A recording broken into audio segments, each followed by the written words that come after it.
Let's get a real winner on here.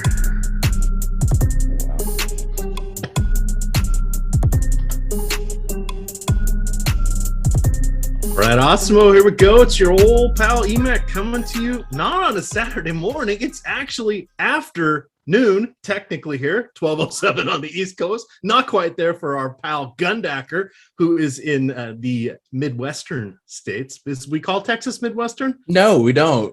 What do we call it? Is Texas its own thing? Is it? It's not the deep South. The South. It's the South that I know of. The South. Okay. Like Midwest is like Illinois and Ohio and stuff, right? Like that's.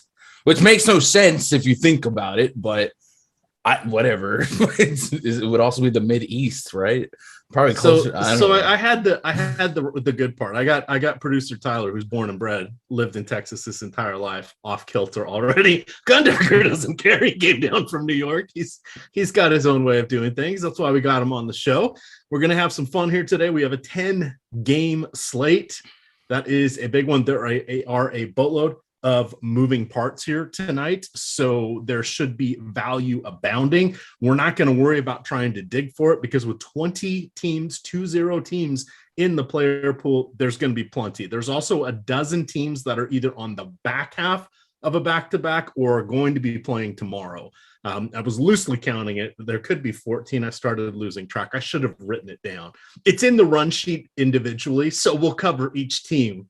I just lost count when I was scrolling through. But in any event, you guys don't need to hear behind the scenes here. And then, of course, we are brought to you by Yahoo. We will definitely be talking about them. The key thing that you want to remember, if you do not yet have a Yahoo account, go to the bottom of our YouTube page here. You open up the page, and where it says, let's see, get 1 free month of Awesemo, there's a link. If you click on that link, create your Awesemo account, probably your Yahoo account, put in $10, play in a contest. Yahoo is also going to give you $10 in player points. They will then send us your email. We will reach out to you and get you 1 free month of Awesemo premium content. That's everything, not just Yahoo. That's all access. Awesemo premium content. That's a $90 value.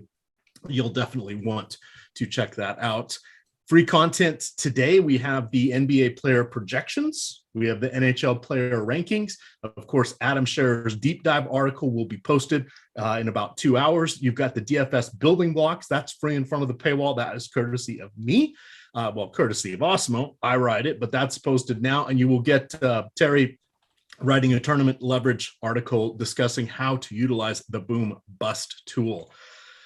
All right, Gundacker, let's move into a couple games here. We've got a leisurely hour or so that we can go through this. There's no immediate show after us. You guys will get coverage of all the games. We shouldn't have to hurry too much. We have the Orlando Magic underdogs by 5.5 going into Detroit, 206.5 over under here. Orlando is on a back-to-back and 3-4. Detroit plays tomorrow in Brooklyn. We have Jeremy Grant probable. We have Cade Cunningham probable to make his debut from after dealing with an ankle issue. What do you like from this one? And are you going to be preaching about Cade Cunningham? Do we want to take a chance on him with 20 teams in the player pool? Yeah, I mean, usually I don't like to get to the Detroit Pistons in an aggressive stance if I can help it. They seem pretty saturated with their minutes rotation, but hey, man, it's a number 1 overall pick at 3,600 on DraftKings. So opportunity is probably never going to be better for the rest of the year. So I definitely would like to get to some exposure of that. Looking at our early ownership projections, I'm not alone. We have them as right now potentially the highest owned player on the slate. You know how those value guys trend up. So I will be wrestling with that thought. You have to imagine or at least speculate and maybe be a little skeptical about how many minutes he would play. I put him about 25 minutes, and I think at 25 minutes, I'd be willing to take that gamble at 3,600 on DK. I could probably forego it on FanDuel at 5K, but yeah, you can give me some Cunningham and have some fun to see how he looks in the bigs. All right, nice deal there. Looking at Yahoo pricing, we do have a bit of a bargain here on Killian Hayes. That is one player I wanted to call out in particular here. Let me get over to my notes tab, which apparently I have closed. So let's open a new one because we have that technology. So Killian Hayes, yeah, I know, just saying the name like 5 times will bring Candyman or I guess the Killian Hayes monster, to come and kill us. He killed many a lineup last year. We never really knew what was happening. What we have seen over the last 2 games is him averaging just shy of 30 minutes while also taking 11 field goal attempts in each game. If that is the new go forward baseline, he's only 10, I forget if he's $10 or $11 on Yahoo tonight. That's more like a $15 player if he's getting that kind of workload. Think Tyrese Maxey right now, except he's not having to battle Joel Embiid and Tobias Harris for usage and Seth Curry. So if we're going to get 28 to 30 minutes, we're definitely getting 20-25% discount here. I like him on Yahoo. Not sure on the other sites yet. Still pretty good at DraftKings on that 3,800. FanDuel is 4,400. There are more moving parts there. So on Yahoo, we have a lot of players that are priced at $10. They should be priced $10 because they're only going to score 15 or 20 fantasy points. We need our 10, 11, and $12 players to have the ability to get to 30 fantasy points and a strong probability of being in the low 20s. If they're barely going to get to the low 20s, you don't really want them on your team. It's going to curb the upside too much. And there's thousands of them. Well, not thousands, but dozens that are in that range here. So for me, Killian Hayes is the guy I like. Anything else you like on either side? Orlando, just a little bit of a mess. The 3 and 4 is kind of keeping me away from them. The rest of Detroit, if Grant is out, which he's probable to play today, if he's out, then we start looking at Kelly Olynyk, but that costs us a center spot on most sites, makes it a little tough on a large slate like this. Anything else to ring out of this game? Yeah, Mo Bamba, Wendell Carter Jr., probably both too cheap individually. Last night, Mo Bamba was a massive play, and I still think there's room for upside at these price points. Would definitely be worried about, you said the 3 and 4. Yeah, maybe that'll catch up with them, but I do think the landing on the soft landing on this price point is still kind of there. And that's for Wendell Carter Jr. as well. 30 plus fantasy points is a realistic expectation, but Mo Bamba has some serious upside at 6,500. Could easily flirt with mid-high 40s, even the 50s, like we saw yesterday against a Raptors team. And usually a low total, low pace game would kind of push me away, but this is very similar to the pacing and the total that we saw in that Raptors game. And he absolutely, I think he was on the optimal play or an optimal play yesterday. So do not go into battle tonight without some Mo Bamba shares. All right, let's head on to our next game here. New York at New Orleans. The Pelicans are on a back-to-back, also on a 3 and 4. We have Nerlens Noel out with a knee issue, Eton Moore out with a knee issue, and of course, Michael Carter-Williams still has not returned from his ankle. We're leaving out Markelle Fultz and the cast of thousands. I'm sorry, I got that backwards. Markelle Fultz was with Orlando. Michael Carter-Williams now with the Pelicans. Look at that. It's early in the morning, or not early in the afternoon. Coffee's worn off. I haven't broken down and had a soda. I quit for a while, Gundacker. I have about 1 or 2 a week now. But usually I have them on Saturday after our show.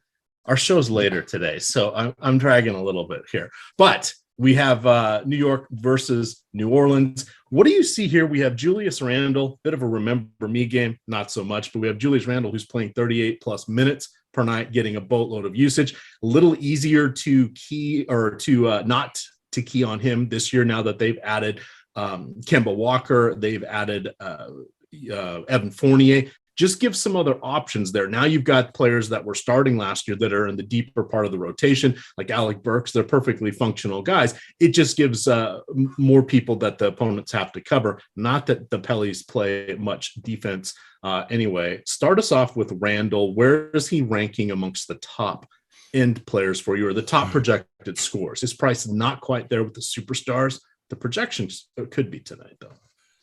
Yeah, I have him right inside the top 10 in my raw fantasy point projections. Now that is the first run. I'll tweak it as the day go by. But one thing you can bet on with Tom Thibodeau is Julius Randle is going to get minutes, likely to lead this minutes, and potentially be one of the highest in regulation minute players on the slate. So if you get 37 minutes against the Pelicans, the ceiling is massive. You could easily see 50 plus fantasy points be a thing. So far, the Pelicans have been less than average in defensive rebounding, so maybe some more peripherals going toward him. So I do like Randall as a play. He isn't going to be one of my tier 1 studs to target, but he absolutely has a great opportunity in this matchup. And then reaching down a little bit more to Mitchell Robinson. As long as Nerlens Noel's out, I don't expect Taj Gibson to get a ton of runs. So Mitchell Robinson can be a point per minute threat at 5,200 on DraftKings. Gets you around the 30 fantasy points. Again, kind of like a tier 3 guy. Definitely can go out there and get some blocks, averaging almost 1.5 blocks per game so far. And the Pelicans do have a couple of guys that are a little bit undersized. We'd love to see him catch Devontae Graham to try to make a run to the layup. As far as the guard rotation for the Knicks, I'm not too enamored with anyone specifically. You can see ranges of outcomes for Kemba Walker to pay off his price point. Evan Fournier, same song and dance, Derrick Rose, but there's just so much volatility between them that I don't have a high confidence in stamping one or two of those guys into the player pool on a 10-game slate, right? I'd rather just put the 5-6K risk for similar ranges of outcomes with a higher floor on other places. On the Pelican side, with Josh Hart likely available here, the focal point for me is still going to be Jonas Valanciunas. I do think at 8K, he has shown us 40, 50 fantasy point potential day to day. I think the Knicks will be a tougher matchup just for bigs because they do have some size in their front court and they do have, decent rebounders, but I do think J-Val is just a beast. So 83, 8,100 on DK. I'll have some J-Val. The rest of the Pelicans guys, kind of like the Knicks with NAW, Devontae Graham. I tend to spin the wheel, make a deal with those two. I don't tend to have a whole lot of overlap. NAW gives you some peripheral flooring with his 6+ rebounds a game so far. I think Josh Hart could eat into that more than Herb Jones did. So maybe look out for those two to play overlapping minutes and maybe they pull from each other. But I think J-Val is easily my favorite Pelican to target, and I wouldn't get too crazy elsewhere. I kind of like the rest of the slate for some of these salaries. Yeah, and it's kind of interesting here. I'm looking at the boom bust tool. Brandon Ingram comes in. He's probably about player 15 with an 12% chance of being in the optimal. That's the first player from this game that even comes in. I'm just scrolling through. Nobody else of note's really popping up. Then you get the little Devontae Graham. This is on DK, and that takes a while to get to any of the Knicks. You've got RJ Barrett down here at about 40. Did I somehow miss Randall? Let's see. Randall, no, just a 4% chance, 9,800 on DK.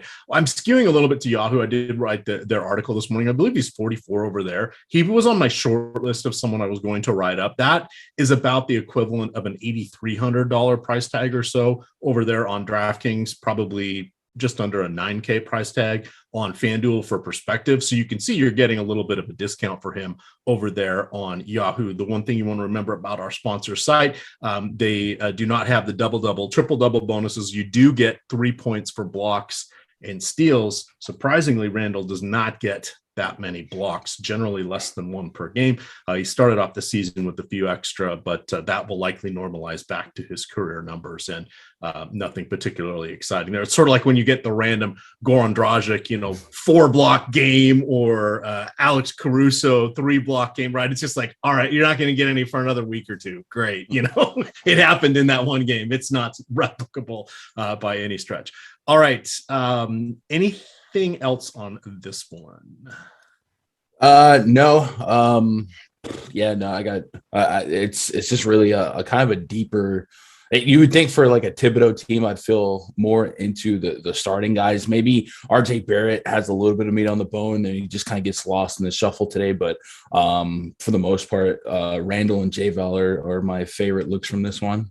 Yeah, and that makes a lot of sense. And sort of just to sort of finish out the thought with the Knicks there, when everybody is kind of healthy, they have all sorts of mixing and matching they can do with the closing lineup. If it's Kemba Walker shooting well, it's going to be him. If it's Alec Burks, it's going to be him. RJ Barrett's probably going to be in there. And then they still have, Quickly and other backup wings and guards and big men. We have no idea really what they're going to do. Because it's a 10-game slate, I'm not that worried about setting rules, just because on a point per dollar basis, I'm not going to get more than one Nick in my lineups. if they were on a shorter slate or like a sub slate, or if this was a shorter slate, we'd start talking a little bit more about who you want to not pair together, or who you would like to allow, or maybe I'll play two of these three. We're really not going to run into that very much tonight, just because the player pool is so large. It will more or less self-regulate that. If you're someone who plays a lot of lineups and you're doing a lot of crunching with that, you might want to run a few and just kind of see who ends up together, if anybody. If certain players start to, a lot of times what you'll see, if there's a couple great point per dollar plays, they'll land in your first few crunches together, and you're like, no, I don't want that. That's when you need to write a rule, just so you'll have them dispersed throughout your crunches, or whatever other optimizer you are using. Atlanta at Philadelphia here. Atlanta underdogs by 3.5, 18.5 point total here. 3-4 for Atlanta. It's not a back-to-back for them, though. We, of course, know Ben Simmons is out. Joel Embiid, perpetually questionable with his knee. I suspect he's going to play tonight. How are you feeling about Atlanta? They are now this year, when they are healthy, they have a pretty deep team. Doesn't help us from a fantasy perspective, but they still have a pretty deep team. John Collins still likes to get in foul trouble. Clint Capella working his way back into shape. Trae Young not having to carry the team like he did on his back towards the end of last season. This is changing some of our baseline perceptions, and they're going against Philadelphia, who, while not a tough team or a particular lockdown defense without Ben Simmons, they're not horrible either. How are you feeling about this particular matchup? Yeah, so for the Hawks side here, Trae Young, on a slate this big, I'm probably not going to end up with any of my median projections still sub 50. I'm actually looking at mid 40s right now. So at that price point on the slate this big, you feel like the 9Ks are going to usually net you 50 plus to be live at the top of a contest. So no priorities here. I can make a case for John Collins still 6'5", 6'6", mid 30s to maybe 40 plus is potentially there. I'm not too enamored with anyone on the Hawks. Are starting to wedge Danilo Gallinari back into the mix. Maybe keep an eye on the status of Bogdanovic. If he were to miss, that might open up some opportunities, but it looks like he's going to be probable here. And same with Embiid. We mentioned Embiid has been carrying a Q tag. And actually, I saw something this morning that said he was cleared and he's probable. He would be somebody that I would get to. Now we have to be worried. Now we have to be worried. Doc Rivers pulls the rug out from under us. Yeah. He's 50-50. He might go. Embiid has 50-60 fantasy point potential anytime he touches the court. The one thing with Embiid, we haven't really seen him push past that 30-minute mark a ton. He played 33 against OKC. Without Ben Simmons, he's been 1.3, 1.4, 1.5 fantasy point per minute, going to lead this team. And all the usage, I'm not too worried about the size in front of him. Capella, Collins, I think Embiid just has the skill set to be a problem. So at under 10K, you probably it's probably implied that he's too cheap for his ceiling. So I would definitely be getting to a little bit of Embiid. I'd have to meditate throughout the slate to see if he would be a priority at the end of the day based on ownership. But this is a slate that's still going to involve Giannis Antetokounmpo, Domantas Sabonis, Nikola Jokic, Steph Curry. So there's plenty of ways to go at the high dollar. And I do think, there's maybe a glass ceiling of minutes for Joel Embiid here. So you can get me to some Embiid.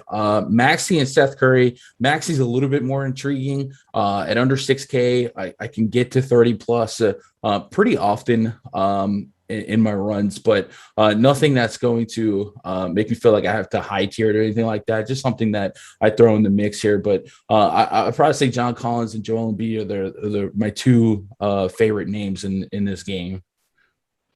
All right, moving on to our next game. We have Toronto going into Indianapolis, taking on the Pacers. Both teams are on a back-to-back, also both in a 3-4. And these two teams met up against each other on Wednesday with Toronto winning 118-100. We have Malcolm Brogdon is doubtful with a hamstring injury. And then questionable, we have Karis LeVert, who's been dealing with that hairline fracture of his back, which doesn't sound like a good thing for someone who has to do a lot of running and jumping.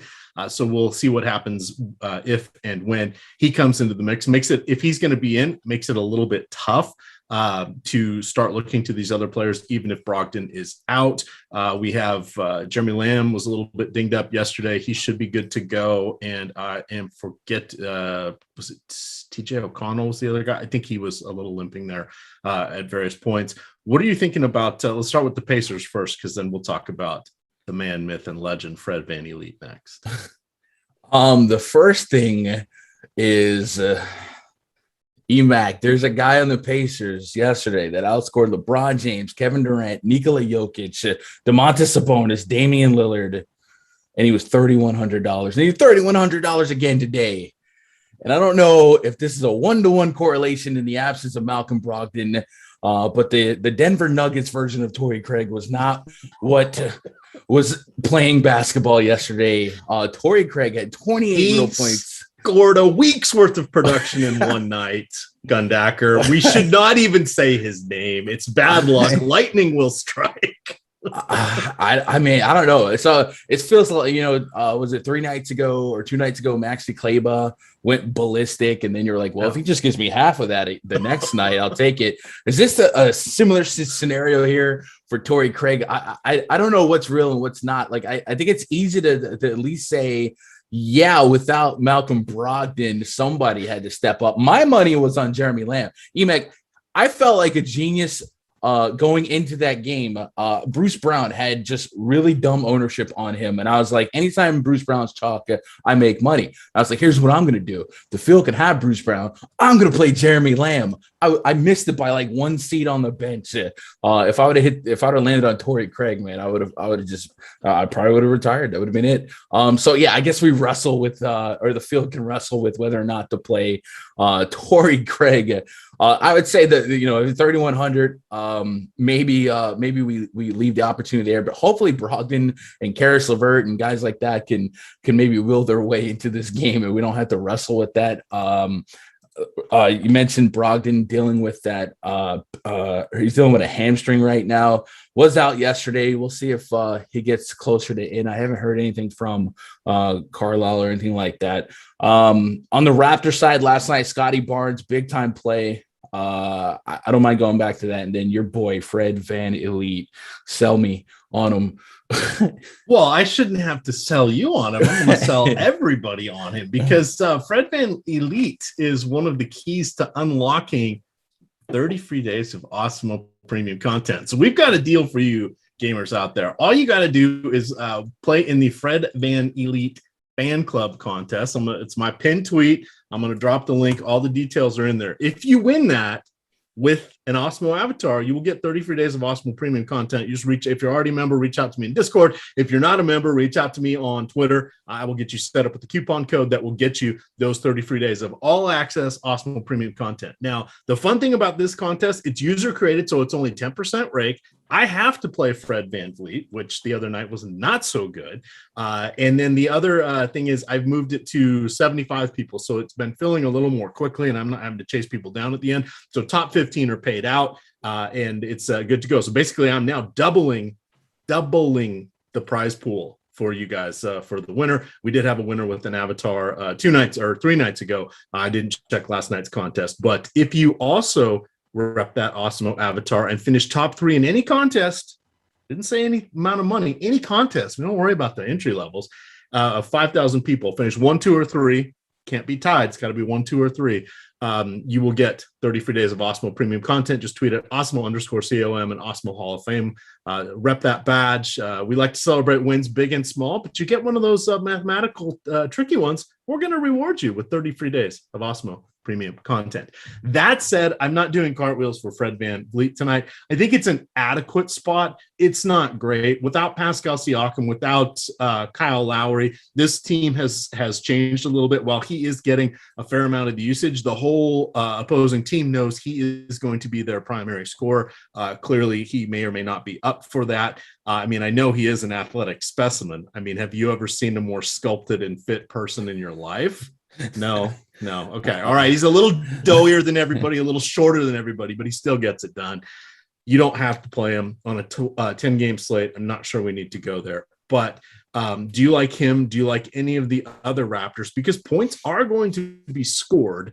We do kind of have it windowed down to who the likely Raptors are going to be. It's just hard to race after them with any conviction just because they're missing enough of the key players that they've had for years. It's sort of mucking up the system where it used to be someone's out, plug and play. We know what we're going to get. Now there's a little more uncertainty there. Yeah, I mean, through the first couple of games, the Pacers have a bottom 5 defensive rating in all of basketball. And if Fred VanVleet's got 38 to 40 minutes in his rotation, yeah, I absolutely think that there's a world where that, that pays off and you could see a high 40s into the 50s. So I'm in on that. And also because of the defensive efficiency being poor, maybe a bounce back for a guy like OG Anunoby. He has shown some games where he'll score 20 plus real points. Then we know he'll fill in the blanks with some peripheral, some stock, stuff like that. I think Scotty Barnes is probably the peak interest guy for me here. We saw him and Mo Bamba kind of go at each other. Those two ended up in my top lineups yesterday. So maybe it's a little bit of, chasing after what happened last night. But hey, in the last 4 games, Scotty's gotten over 30 fantasy points and over 40, 2 of those games, just 1 game did he fall short. So I think the Raptors are giving you a decent predictive value in minutes projected for their starters.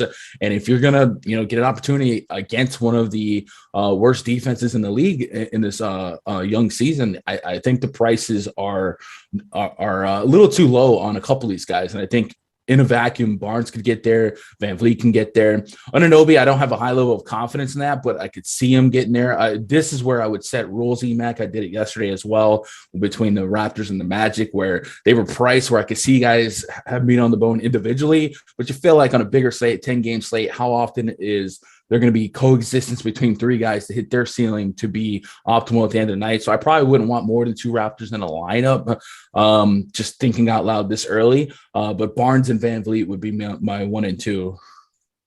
Yeah, and I would say they're both absolutely in the player pool. It's just it's the kind of the 150 crowd. It's really, yeah, I suspect I'll probably have 10 or 15% of each of those guys. There's nothing wrong with them, but the ones that I'm going to influence a little bit more, move up, make sure I'm getting closer to 30%. These guys probably aren't going to make that cutoff. Just at this point in time, we have a lot of options. Even if we look across the board right now, I don't think anybody's really over 30%. On the projections. Now that will change as we get additional news, things firm up. And again, with over a dozen teams on some form of a back-to-back, either having played last night or a couple of the teams are playing tomorrow, there will be some things that shake out and start to move the herd. We see this all the time. It's NBA. Something's going to happen in the last 40 minutes up to lock. And then it's Saturday. What happens on NBA Saturday? Screwy things. What happens on NBA Sunday? Really screwy things. So just keep your eyes open, figure out what's going on. We still are early in the season. There still is a global pandemic impacting the nightlife, but one never knows what some of these young fellas are going to do when they're out having fun and enjoying their millions, literally millions of well-earned dollars. All right, I see we have a question here from Swab. He's a 4-month member. He's using his 4-month member message to ask us, can anybody give me some advice about hand building? So that's an interesting thing. So let's assume that you do have some of the Awesemo tools, or you've at least watched a few of the shows, Gundacker, so you kind of know who the popular plays are. You kind of know who the value plays are. How would you approach hand building from that perspective?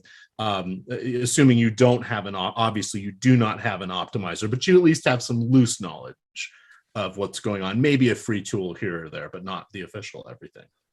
Man, I would probably say, and a full disclosure, I don't really hand build much, but I would probably say just process wise, the first thing I like to do is identify guys that are egregiously underpriced, guys that can overpay. And it's usually not going to be the 9-10 guys. It's 9-10K guys. It's going to be guys around the 5-6K range, maybe like a Mo Bamba, Scotty Barnes, guys like still have room to go up. Today, maybe Cade Cunningham. Go find 3 or 4 of those guys that you feel like can easily satisfy their salary and maybe overperform beyond the implied expectations, and then let that kind of be your core. and then and start building around that. Once you do that, you can start honoring guys that have highest implied raw points, and kind of go from there. But yeah, I would say focus on a strong medium price core first before you. If you start with the highest price guys and work your way down, your lineup's going to get really ugly. You're going to end up playing Torrey Craig. All right, and then the other thing I want to just let me see real quick if it actually works. If you are not a member, I'm looking at our lineup builder here, but that's something that's useful if you want to kind of see what's going on. So while we do have the lineup builder, and you can use it for free, it doesn't have all the bells and whistles on it today. But I'm going to drop the link into that because it's something that if you have the Awesemo subscription, it can definitely be helpful, because what it'll do, and then we have this for all the sports, if you're hand building, it shows you what the likelihood is of you having a unique lineup. It shows you what the popularity is going to be, and then it also shows you what the value rating is. So it's something that if you're just building a few lineups, it's very helpful. You think, oh, I'm going to put all these guys in, and if it ends up being really chalky, well, that's probably something that, meaning it's 80% popularity across the board. You probably want to play that in 3-mans or 50-50s, or maybe some very small field single entry stuff. If you have a rating that you like, and it's a team that you like, and it's a lot lower on the popularity, that would be something that you would want to put into a tournament, and it will also rank you where you are on the points. So it's an interesting process, and you can see as you add people in or take them out or replace them, how things move around. We do have a few shows from time to time that show how to work this. And this also is part of the Awesemo Express package, which you can get for the NBA Weekly for just $4.95 per week. So this is one of the nice tools that if you're trying to learn what is a chalky lineup in football or basketball, or what is more of a tournament lineup, this shows you the players you're picking and moving them in and out.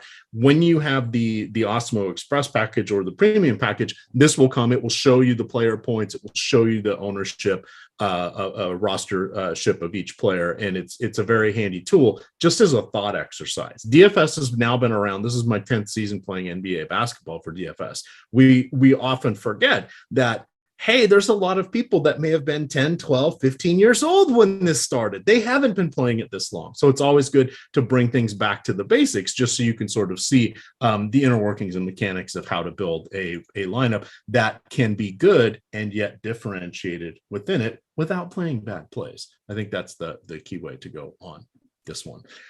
All righty, let's see here. Was that enough of Toronto and Indy? Yeah. Well, let's we're going to pick up the pace just a little bit here, and I'm going to flip this over to you. We've got San Antonio at Milwaukee. Giannis Antetokounmpo is going to be an amazing play today. Yes, even if there is a blowout risk, he's probably going to be the guy leading the charge. The way the slate has been laid out today, he's 56 on Yahoo, 11.3 on FanDuel, and 11.4 on DK. He should be 60 on Yahoo and 12,000 on the other sides. We're getting him at a discount. It's not a challenge to get him in our rosters. The only slight concern is, oh my, what if they gobsmack the San Antonio Spurs? Well, then that means Giannis probably played close to his 31 minutes he has been averaging. He is also averaging 1.85 Yahoo fantasy points per minute, which is just a tick shy, literally a tick shy of what he did in his MVP campaign of 2019. He's been incredibly efficient, Gundacker. We do not have any Jrue Holiday, Brook Lopez, or Bobby Portis. So this is something where, yeah, the Bucks hopefully will win, hopefully will crush, but Giannis is going to have to do the heavy lifting here. What about Giannis? What about some of the understudies there? The Grayson Allens of the world, the Pat Connaughtons, Nwora, et cetera, et cetera. Yeah, Giannis, typically on any slate he's on, he's going to project as, if not the highest raw point scorer, a top 2, top 3. So in context of a 10-game slate with as many options that are out there, and like you said, throughout the day, you're almost certainly going to get some type of news to open up some value. Giannis is just going to be easier to play on these bigger slates. So if you believe that he is going to either one, be the top scorer, or two, be a top 2, top 3 scorer, you should probably prioritize him pretty well, assuming that the value will be there. And it looks like already, looking at some of our early ownership projections, there's a lot of infatuation on Cade Cunningham. We're seeing some numbers on Gary Trent Jr., guys like that. So yeah, getting Giannis in your lineup is not going to be that difficult. And then the other benefit of a 10-game slate for a guy like Giannis is the ownership usually gets pretty distributed at the top end, because there's still guys like Jokic, guys like Steph Curry, you mentioned Embiid, Cat. So I wouldn't expect like a ridiculous number on them. So definitely we'll have a copious amount of Giannis Antetokounmpo today. Around him, I think the pricing on Grayson Allen and Pat Connaughton are pretty much appropriate. Yeah, I think there is some room to satisfy those price points and a little bit of upside, but there's also a little bust potential there. I never get too excited to play George Hill. Bobby Portis being out, we might see a bump in minutes for Jordan Nwora. I got him for mid-20s. He's a guy that we've seen satisfy near point per minute production when you really give him an opportunity. So at 4,300, I can see myself getting to a sprinkle of him. And on the Spurs side, DeJounte Murray, man, this is looking like that breakout season, showing triple-double potential really every game so far this season. I'm not going to, the 71 against the Lakers included some overtime, but 40+ at 8,500, I think is a well within the range of outcomes here. And he's a guy that if you put him in a faster paced game, which the Bucks are going to push the pace, there's going to be more possessions, more peripherals to have, and more shots, so more assists for him. And then, leaning on guys that he can dish out to and chuck some threes, and he'll shoot some threes himself. So I definitely like the potential for DeJounte Murray to have another strong game here. Looking around him, I do like shooters against the Bucks, guys that can hit from long range.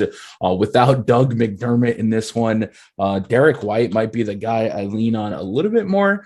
Derek White, probably 5 or 6 shots from behind the arc would be something I expect from here. You might get Devin Vassell. He's one of the long range shooters for the Spurs as well that can lean into some elevated shot volume, and then maybe some Lonnie Walker as well. But I think DeJounte Murray is going to be my favorite target from the Spurs to maybe correlate with some of these Giannis lineups. And Jakob Poeltl is fun, but at 7K, I don't feel like I'm getting a ton of meat on the bone. It's not feeling like a great bargain, but I wouldn't fault anyone for playing Jakob Poeltl. I do think, he's one of those centers this year that with 30+ minutes, he can pay off per minute ROI, but I don't think the price is leaving me a ton of room. Dion White says it's DeJounte Murray, not I say DeJounte sometimes, but no, it is. Go Huskies, University of Washington. He just turned 25, man. He's like you said, hopefully this is his key healthy season. I was saying DeJounte for like a year, and then I watched a couple of broadcasts and the commentators said DeJounte, and I was like, well, obviously they know more than I do. So I started picking it up. And then I watched the Spurs game again the other night, and I noticed they were saying DeJounte again. I was like, we make up our mind here. All right. DeJounte. Is it Tyrod Taylor or Tyrod Taylor? I don't know. I'm not going to tell you guys. Is it Antetokounmpo? Like, it's like we're changing enunciations here. DeJounte. My bad, Dion. All right. And it's Jake Puddle, not Jake Poeltl. Okay, don't stop it. It's Derek White. All right. So a couple good questions in here. Yo, what says, hey, I see the single sport. It's $16.95 a week, and the monthly is $64.95. Yes, that's the premium. That's the all access, but you can get yourself the express pass, which is something that Alex Baker created himself, because he said, I want to have people that are coming home from work just going to be able to play a couple times a night or a couple times a week to come in and be able to put together a lineup with a fighting chance. The NBA weekly express pass is just $4.95. There's no promo code. That's the go forward price for it. It gives you the player and ownership rankings, not the actual projections, but the rankings, which, by the way, in basketball are close enough for what you're doing. You get the lineup builder Lite, you get the big board, the player values, everything we have to offer for show showdown and single game contest. So if you're on a bit of a budget, that is definitely the way to go. $4.95 per week. Stop guessing, start winning. Join Awesemo today. You also get access to Discord. And for those of you that love NFL, which, hey, who doesn't? We have the same Express Pass, and it has all of our single game showdown content for the 3 Monday, Sunday, and Thursday night footballs. And this year, we've also added in NFL tiers, which is on DraftKings. So we're trying to give you guys as much bang for your buck as we can. We know a lot of people out there just, this is fun. This is spending money. It's kind of like you're going to the movie money. So you don't want to put a lot of it towards a subscription, even though that's usually the better way to not always guarantee you profiting, but at least limiting how often you have to redeposit. But if you get into the Slack, that's also, or the Discord, a lot of people in there willing to help and talk over a bunch of stuff. So those are all the fun things that we have there available behind the paywall. So this one, I do like the discount dandies on both sides. Lonnie Walker is 11 or 12 bucks over there on Yahoo. I think he's probably the guy I want to go to the most. He's backs up both guards. Of course, they brought Bryn Forbes back, but no more DeMar DeRozan, and of course Patty Mills no longer with the team. So this is all Derek White, all DeJounte Murray, and by the way, the Bucks are through 5 games playing the fastest pace in the league. Next game here, not so fast. Utah at Chicago. Utah favored by 4.5, 217.5 over under. Mike Conley out tonight. Utah is playing tomorrow, so they're resting him for this one because they're taking on Milwaukee tomorrow. They'd surprising the Chicago Bulls. Sorry, Bulls fans, but we'll see what they do against a real team tonight. I do like the new look Bulls. They're definitely better than the Washington Wizards, who I tend to root for now that the Seattle Supersonics are never coming back ever, ever, ever. What do you want to do here with this game? This feels like we got the Jazz looking a little bit ahead. We've got Chicago mostly healthy. A lot of people kind of learning their roles. You have, when I say mostly healthy, they'll be playing. You have Zach, who's dealing, I think it was the thumb issue or something that apparently will probably need off-season surgery, but it is a pain management thing at this point. I'm not overly excited by either side. Does Conley being out help anybody? Perhaps maybe we get a little tick up for Joe Ingles, maybe a Royce O'Neal. What do you got for us here? So I think if maybe the evening slate, kind of the sub slate that's featuring some Midwest teams. I think with Conley out, we might expect Donovan Mitchell to be more the primary ball handler.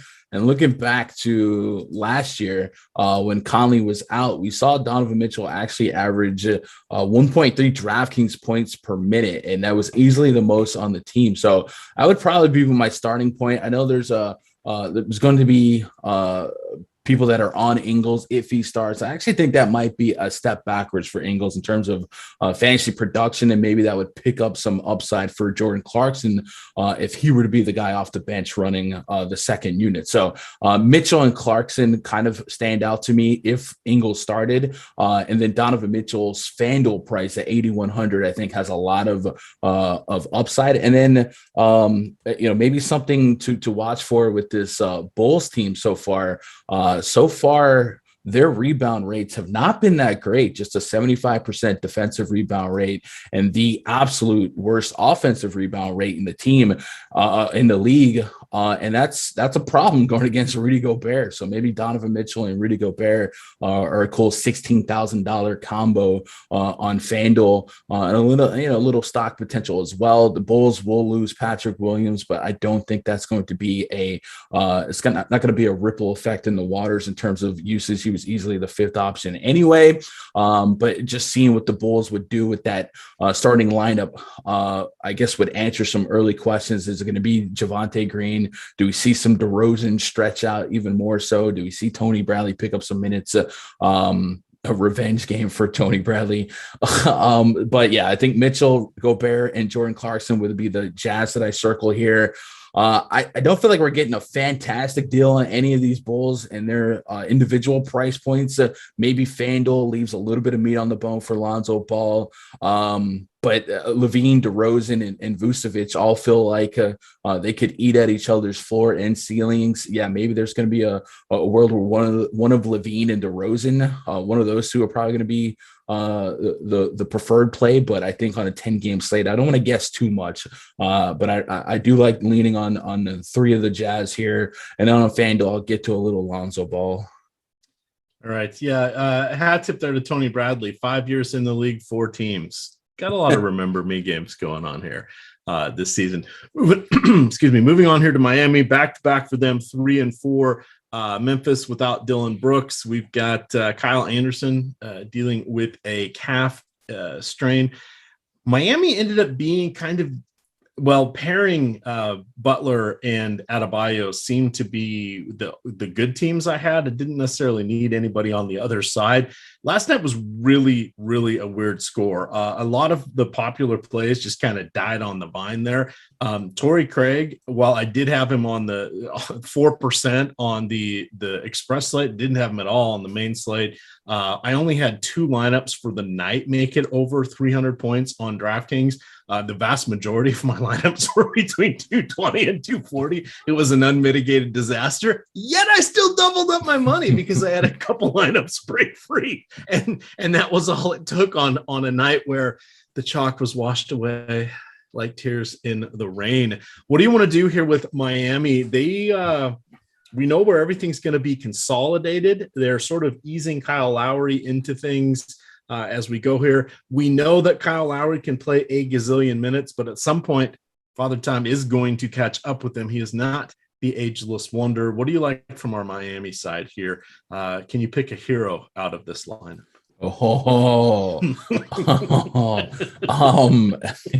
Jimmy Butler's given us 50 plus DraftKings fantasy points in 3 straight games. Back-to-back games with double-digit rebounds would definitely be somebody I'd keep an eye on here. He's just 8,600 on DraftKings going against this Grizzlies team that, if you think the Grizzlies stay in it right now, they're favored. If you believe in that, I think Jimmy Butler would have to kind of match his recent minute projections. And I think at 8,600, I can live with the mid to high 40s. I think at 9,500 on FanDuel, I'm a little bit turned away at that price point, but I do like Butler on DK. Very strong opportunity to get you a double-double. And then Bam Adebayo, you mentioned if you had Adebayo and Butler together, and it was kind of funky, right? Because I was ready to load up on Butler because Adebayo wasn't for sure playing, and then Adebayo did play, and then he actually garnered some ownership. So I kind of went back on Butler, and they both ended up being incredible plays, combining for over 100 fantasy points. So I wouldn't mind getting to him at under 8K. So Butler and Adebayo stand out to me. And you mentioned Tyler Hero, 6'2" on FanDuel, 6,600. I do think the median outcome here is probably just him being an okay to average play. But if they started icing Lowry on a back-to-back, being cautious with him, he has been 6th man of the year territory production-wise, and every now and then he's going to bleed through for 40. So maybe in Massville 150 lineups, I get to a little pinch of Hero unless we get more news to open that up a little bit more. But Butler, Adebayo, the front end for me. And then on the Grizzly side, Ja Morant would be my preferred option here. I don't feel like the price point on him is giving me much room for potential. He'd almost have to hit a ceiling at this price point, at least on FanDuel. So I'm not prioritizing him. I think you can make the case for Melton and Bane, but no one on the Grizzlies become tier 2 or tier 1 for me. They'd all just be like tier 3 where they fall plays, but you could definitely sell me on DraftKings Jimmy Butler. How come no one ever says Kyle Lowry revenge when he goes against Memphis? I mean, they drafted him 16 years ago. They drafted him. He played for them 13 years ago for the last time. The real answer, EMac, is 16 years ago. Myself and half of these people watching the show were probably in high school. So that's the real answer. We don't remember all that. Let's see. He would have been in his, 5th season when DFS came upon the scene. That's why. 16 years ago, I might have been in 10th, 11th grade, bro. All right. Just checking, because I know that term likes to be thrown out there. All right. We got 3 late games here. We've got, of course, some nice tournaments tonight on our sponsor, Yahoo. They are also running the the NFL baller tomorrow, Sunday, where they are adding $200,000 of guaranteed overlay into the prize pool. It is a $20 contest. There is $1 million in the prize pool. They're only collecting $800,000 in entry fees. So that means we are getting a value of 20% in our favor that we're not having to battle other gamers for. It's definitely something that you will want to check out.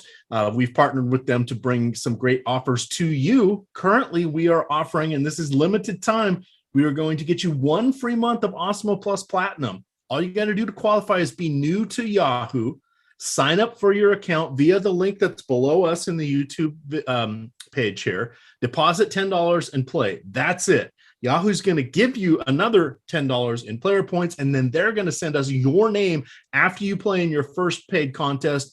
We're going to have your email. We'll reach out to you, and we'll get you set up with 30 days of Awesemo content. I know that's a lot of moving parts there. So if you sign up through our link, follow everything, you can hit us up at support@awesemo.com. We'll get you squared away as well.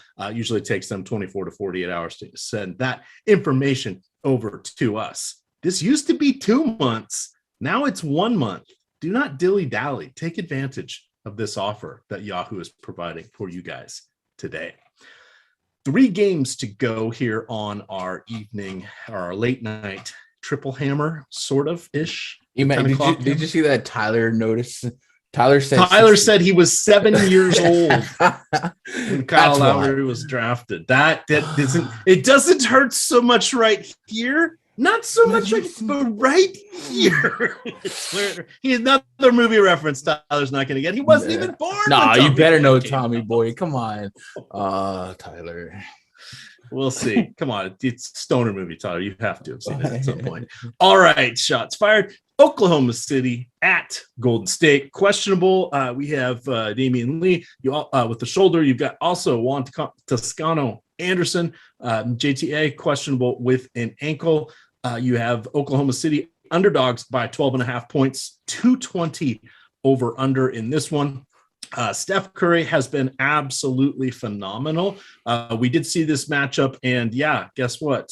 Curry didn't play a boatload of minutes, but he still had nearly 40 fantasy points. That's the outcome we're probably expecting if this game is not close, but this is why they play them. So even in a close game, we know that Curry is probably still going to get close to 30 minutes. And he also is averaging about 1.4 Yahoo fantasy points per minute. He is taking 13 3-point attempts per game. That is a career high for him. He's averaging just over 50 fantasy points per game. Both these teams play in a top 10 pace, and the Thunder have the worst defense, or second worst, defense in the league. Aside from Curry, do you like anybody in this one? Perhaps a Jordan Poole? Anybody for some mop-up duty? Let's assume that Lee and Toscano Anderson are available. Draymond Green on FanDuel 6,700. I could easily see that become a close to a core play for me. I love that he has been power forward center eligible. I wouldn't mind a pinch of Wiggins, but Draymond and Curry are my favorite two here. Curry has this stretch of not scoring in the final quarter, including against this Thunder team. I would hope that does not continue, but that's hoping he even gets to the fourth quarter, knowing what the realistic expectation here is. You mentioned Tommy Boy. Does Tommy want Giddy? Giddy is 5K on DK, has shown a little bit of boom potential in tournaments. Maybe the floor is not quite what you wanted, but you mentioned the pace being up, and this being a young Thunder team. We saw Giddy get you 38 against the Lakers, 47 against the Sixers. The potential's there, the double-digit shot attempts are there, and the hustle stats should be there as well. So I do kind of like that price point in tournaments for Josh Giddey. And then SGA, normally you feel like as the Thunder go, so shall SGA and vice versa. So if I expect him to be competitive, I probably think that Shai Gilgeous-Alexander has an okay game. So I think that comes to user interpretation of this game. Do you think it is competitive? If you think the Thunder surprise people, then you probably want a little dab of SGA and then I had this thought last time. I felt like if SGA is a good play, then Curry's a great play. So it's like I need Curry to play SGA, but I don't need SGA to play Curry. So maybe that's something I reflect in my lineups yet again. But give me SGA, give me Giddey, and then give me Draymond and Curry, and a little pinch of Andrew Wiggins. All right. 33 years. That's how many years I've played season-long NBA. 33 years. First year was 1989. I just went and counted. There you go. For those of you wondering at home. Yeah, I may know a thing. Year 34, baby. Start the hashtag year 34. All right.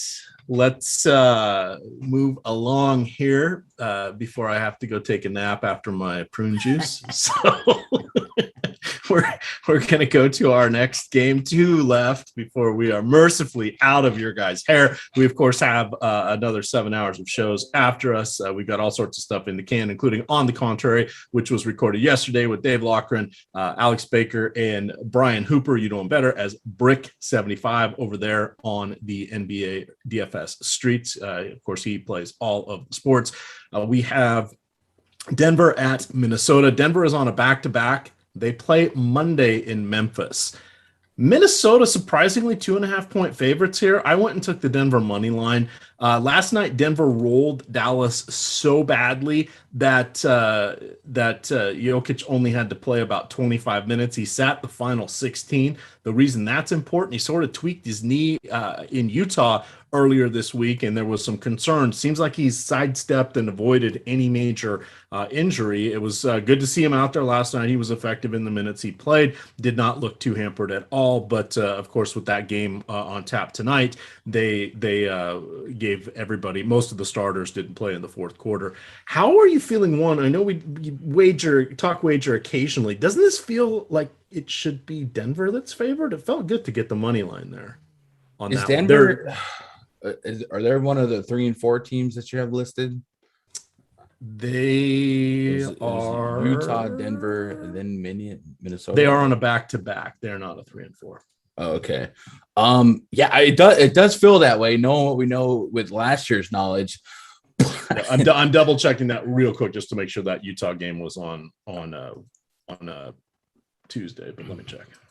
But yeah, continue with the analysis. But I mean, what if I told you so far this season, just the Utah Jazz and the Miami Heat have a better defensive rating than the T-Wolves? So I don't know what to believe. There's a couple of teams. Lies. There's a couple of juries still out of lies. So it makes sense to expect the Nuggets. This feels like more of the pick 'em and they gave the home court a bucket type of spread. So I wouldn't fault anyone for kind of leaning one way or the other. On the Nuggets side, you mentioned Jokic. Yeah, he didn't have to stretch out too much last night. He's 11K on FanDuel, 10.7 on DraftKings. Fundamentally, I probably have to meditate on who I think scores more, him or Giannis Antetokounmpo. It's probably a little bit easier to maybe bank on a fresh leg than Antetokounmpo, not on a back-to-back, but no pushback on Jokic. Absolute manimal, half man, half animal, half beast. It all adds up.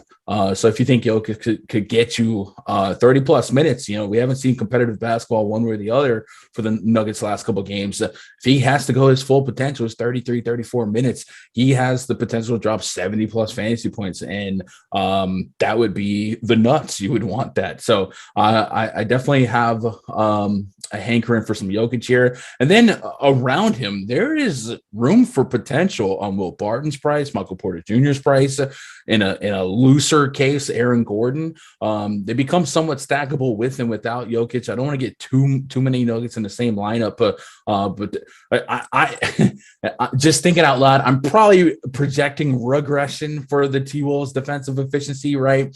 Not saying they're going to be the league worst, but maybe they're not going to be a top 3 defense. So I would kind of lean on some of these other guys to pick up some of the steam from Jokic, and under 6K on Will Barton feels a little soft. And then on the T-Wolf side, Cat's under 10K on DK. We've seen some massive games from him. He's right there around maybe the 1v1 with Joel Embiid. If you want to put those two against each other for fantasy points, Anthony Edwards will shoot, and when he's done shooting, he'll shoot some more. If he's hitting, he's going to get you a good shot at 40 plus fantasy points. And then maybe some Malik Beasley revenge. You into some of that? 43 on FanDuel. 4,200 off the bench. Their bench rotation gets pretty diluted. Yeah. So I don't get too crazy with them, but there's a couple of names I could pull away from here with somewhat confident. All right, one game to go. I want to remind everybody as we wind on down, a bunch of shows coming on after us. We also have that Fred Van Elite Fan Club. I'm going to drop that link into chat. Win that with an Awesemo avatar, and you will get 30 free days of Awesemo premium content. Finish top 3 in any contest with at least 5,000 entries or more. Entry fee size does not matter, but you got to finish top 3. That does not mean ties in a showdown slate. It means you're actually one of the top 3 there. So, but reach out to me if you win the Fred Van Elite contest. I'll get you 30 free days, or reach out to Awesemo_COM if you get a top 3 contest or finish in a contest. Send them a screenshot showing the Awesemo avatar, and they will get you hooked up. Cleveland at Phoenix. Cleveland on the old West Coast swing here, back-to-back 3-4. They're 10-point underdogs against Phoenix.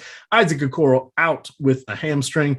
Cameron Payne unavailable, also with a hamstring. Wrap us up on our final game here.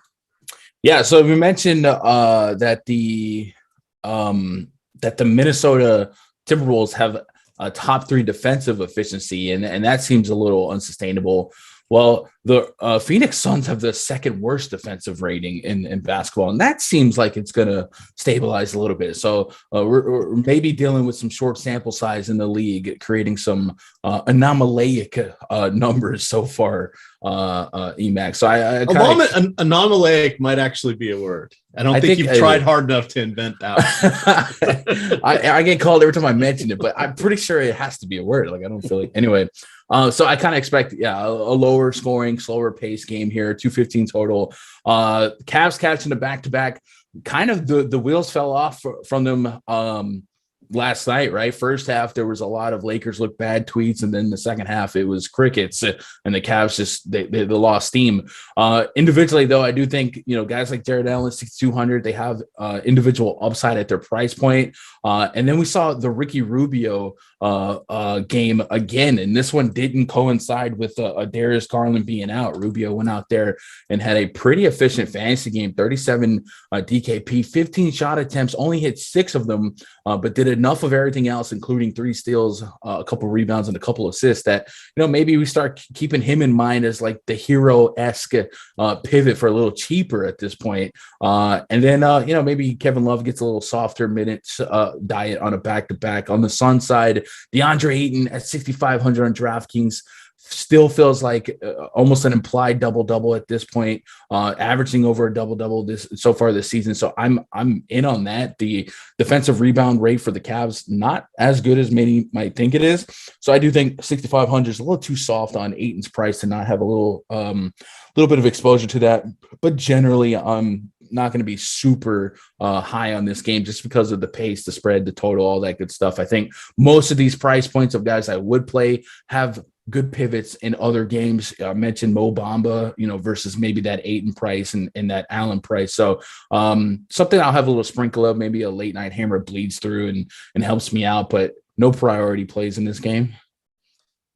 All right. Excuse me. A lot of you guys have sports wagering now. A lot of you gals do as well. I'm going to drop the odds shopper link here into chat. This is the Awesemo sister site here. This is completely free. It helps you quickly sort through a variety of NBA bets across a variety of sites. It's got a little bit of an e-commerce twist now. You can pull up by your state the type of wager, such as game lines, player props, futures, team futures, player futures, all the different sports, etc. I'm rolling this up here. I'm filtering on, let's see, Virginia, just straight up shopping bets, expected ROI largest to smallest. We've put together what we call the 5-prop parlay. You can click on that. A lot of fun to check that out. Yes, we know within that ROI is a little bit mucked up. It's okay. It's because it's combining all these things. Our dev team's working to fix that. It's not a expected win rate of totally 27%, but it's relatively high, especially for a 5-player prop bet. And the ROI is going to be nearly astronomical. But setting that aside, let's look at one that's a little more easy to understand. We've got Kemba Walker. He has got an over-under of 3.5 assists. We're recommending that you take the under today because Awesemo is projecting 2.2 assists for him. Yes, that would be Kemba Walker, the point guard for the New York Knicks. We know who that is because this is coming out of the DFS projections. it's landing here. And Alex Baker's model that is maintained along with Sean Zahn and Steve Buzzard and a couple other people that have some input on that all are $1 million winners, say it's going to be 2.5 or 2.2 assists. That's well under 3.5, which means Walker would need to get 4. He has not really consistently done that. And even when he was a starter, he's never been a point guard that got a lot of assists. So what we have there is an expected win rate of 84%, which will bring you an ROI of 64%, which means if you were to bet $100 on this or $1 on this bet 100 times, you would expect to end the day with $164 if you were able to do that. That's pretty good. That's a pretty high ROI. We do all the heavy lifting to sort through the thousands of bets that are listed across all of these sites. You want to join some of these sites that you're not a member of. If you click through any of these sportsbook that have links or buttons on our Odd Shopper page, it will automatically redirect you to their site, tags it with us, automatically updates you with the best deal they're offering at the time. Let me just say the bet 1 to win 100 and make it rain is not the best deal that's being offered right now by DraftKings. That's the one they want you to sign up with. We'll give you the better one that we want you to sign up with. And then, of course, we've got all this free sports wagering content to help make it worth your while. But with that, we're going to get on out of here. You can follow Gundacker at Gundacker on Twitter. I am at EMac DFS. It is at Awesemo _COM. Hat tip to producer Tyler. With that, gamers, good luck.